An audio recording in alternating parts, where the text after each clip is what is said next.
Fala pessoal, tudo bom? Hoje eu queria conversar um pouquinho com vocês aqui sobre quadrinhos e principalmente sobre o que é considerado luxo no Brasil e o que é considerado entrada de novos leitores. Porque eu vejo muita gente falando sobre a entrada de novos leitores, a gente não está conseguindo alcançar novos leitores, a gente precisa alcançar isso, precisa de iniciativas com quadrinhos mais baratos e isso é muito importante, eu concordo totalmente, a gente precisa. Os quadrinhos estão extremamente caros.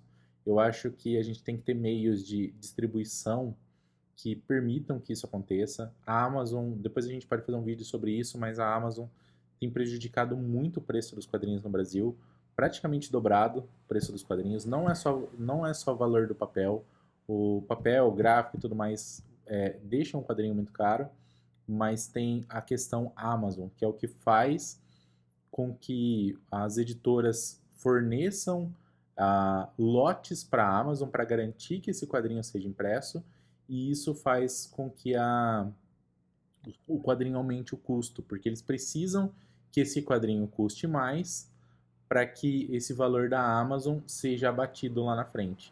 Isso acontece, isso é o que normalmente as pessoas têm reclamado, os leitores têm reclamado, falando que 30% de desconto é o preço calculado e as editoras dizem que não.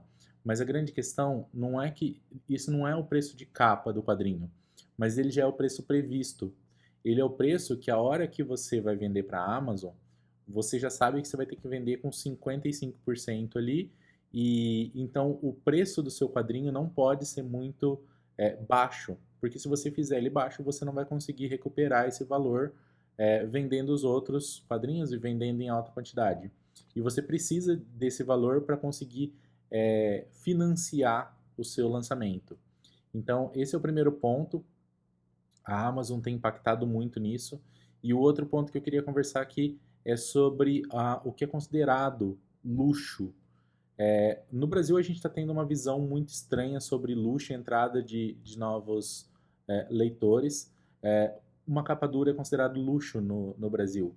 E isso é muito estranho, porque uma capa dura torna o quadrinho muito mais é, robusto, dá um tempo de vida maior a esse quadrinho. O problema é que a visão sobre luxo aqui está muito deturpada. Por exemplo, um, um verniz na capa poderia ser considerado um luxo. Ele não agrega nada. É diferente de uma qualidade de papel, é diferente daquela gramatura do papel, do tipo de papel, é diferente de você colocar uma capa dura ou não. O verniz na capa não agrega e ele deixa mais bonito, ele torna algo mais luxuoso. É só estético, diferente da capa dura. A capa dura não é só estética. Principalmente porque quando você torna um quadrinho capa dura, você tem que transformar toda a estrutura desse encadernado. Não é a mesma forma de se costurar as páginas, não é a mesma forma. Tudo. Você tem que mudar toda essa estrutura, incluindo a forma de você criar a capa. A capa que é utilizada para capa dura é diferente da capa que é utilizada para capa mole. E aqui eu não estou falando de um ser duro e o outro não.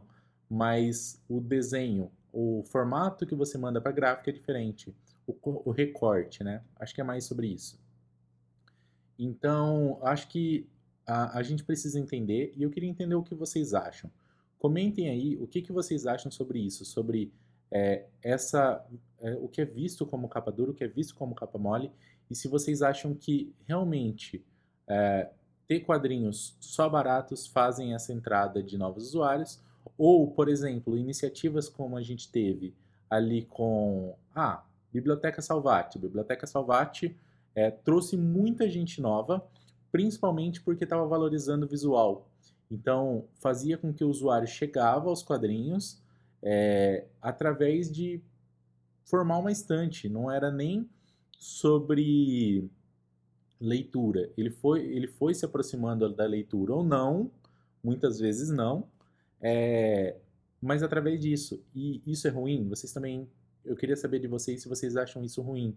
Porque uma pessoa comprar um quadrinho e não ler, o dinheiro é dela e tudo mais, mas eu queria saber para vocês o que vocês acham, porque Isso ajuda a financiar editoras a lançarem outros quadrinhos.